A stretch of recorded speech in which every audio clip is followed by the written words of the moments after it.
Okay, so you'll see now that I've gone all the way around the wreath with the moss, and I've got a nice bed of moss all the way around the ring. You will see that I've left the wire attached, so we still have the wire attached to the wreath, but you can see there's a nice good distribution of moss around the whole of the ring. So what we're going to do now, we are going to make little bunches of foliage. Now, making the little bunches, here's one that I just had just ready to go. Probably about this kind of size would be for an average sort of size wreath, and it's nice to use a mixture of the different foliages that you've got. Now here I've got conifer, I've got spruce, I've got eucalyptus, and I've got ivy.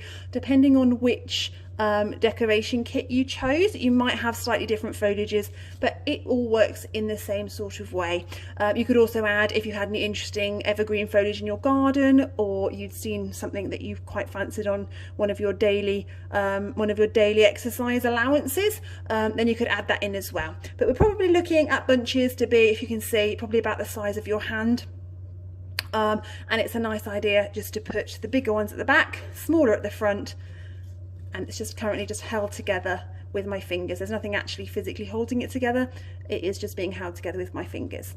Now what we're going to do is we're going to lay the little bunch onto the wreath, okay, and then with the wire we are going to tightly wrap around the stems, putting it nice and tight just a couple of times,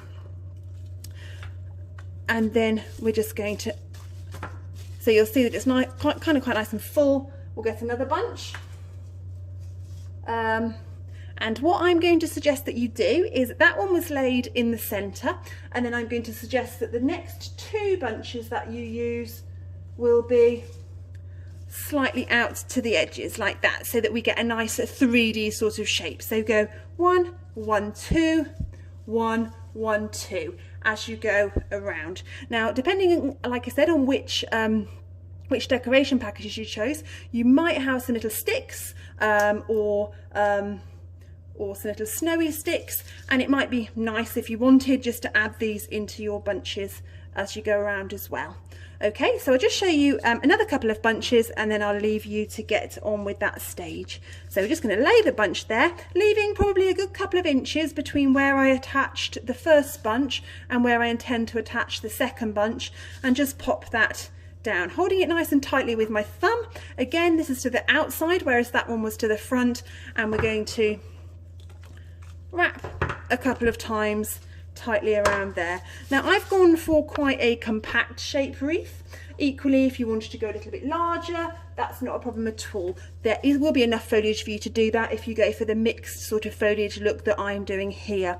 Now, the only thing that I would say in terms of size is it's absolutely fine to go out that way, making it nice and big coming out from the frame. However, bear in mind that you do want to keep a gap in the middle, because you do want your wreath to be a circle, rather than your wreath being just a big blob of foliage. So I'm just going to show you one more time. So attaching, again, I'm staggering it a little bit, but it is more to the inside this time, so that I get a nice full and 3D shape. Holding it on with my thumb, and then I am just wrapping that around nice and tightly. And I'm going to continue with the bunches all the way around, and I will join you again once I get back to here and I can show you how to finish off wrapping the foliage around.